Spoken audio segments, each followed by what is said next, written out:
Cristiano Ronaldo did what was required.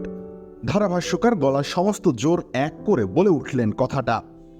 Ronaldo তখন কি এমন করেছেন, সবসময় যা করে এসেছেন সেটারই পুনরাবৃত্তি ঘটিয়েছেন আরেকবার। পর্তুগালের যখন সবচেয়ে বেশি প্রয়োজন হয়েছে তাকে, তখনই আবির্ভূত হয়েছেন ত্রাতা হয়ে। অন্তিম মুহূর্তে গোল করে রক্ষা করেছেন দলকে। স্কটল্যান্ডের বিপক্ষে শুরুর একাদশে ছিলেন না পর্তুগিজ যুবরাজ। মাঠে যখন নামেন তখন 1-0 গোলে পিছিয়ে তার দল। কিন্তু যার জীবনটাই ঘুরে দাঁড়ানোর গল্প, তিনি আর কি এত সহজে হাল ছাড়েননি এই তারকাও। 88 মিনিটের মাথায় গোল করে পর্তুগালকে এনে দিয়েছেন মূল্যবান 3 পয়েন্ট। দ্বিতীয়ার্ধের পুরোটাই অবশ্য ছিল রোনালদোময়। কখনো আক্রমণের কলকাঠি নেড়েছেন, কখনো আবার প্রতিপক্ষকে তাড়া করে বলের দখল ফিরিয়েছেন। ভাগ্য সহায় হলে অবশ্য আগেই গোল পেতে পারতেন তিনি। তার হেডার গোলবারের ভিতরের অংশে লেগে ফিরে আসায় অপেক্ষা বেড়েছিল কেবল। এর আগে আরও একবার তার শট ঠেকিয়ে দিয়েছিল গোলবার। খামেরা তো দাগ হয় কিভাবে? এই যে ভাবি, দাগও যাবে রাগও যাবে, নিন চাকা সুপার হোয়াইট।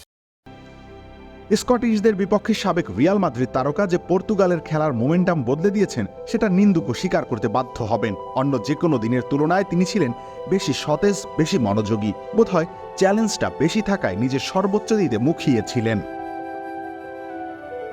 এর আগে অবশ্য প্রত্যাবর্তনের কাজটা সহজ করে দিয়েছিলেন ব্রুনো ফার্নান্দেজ। ডি বক্সের বাইরে থেকে জোরালো শটে দলকে সমতায় ফিরিয়েছিলেন তিনি। তাছাড়া বারবার যেভাবে বল নিয়ে হানা দিয়েছিলেন ইউনাইটেড তারকা, তাতে তার প্রশংসা করাটা আবশ্যক।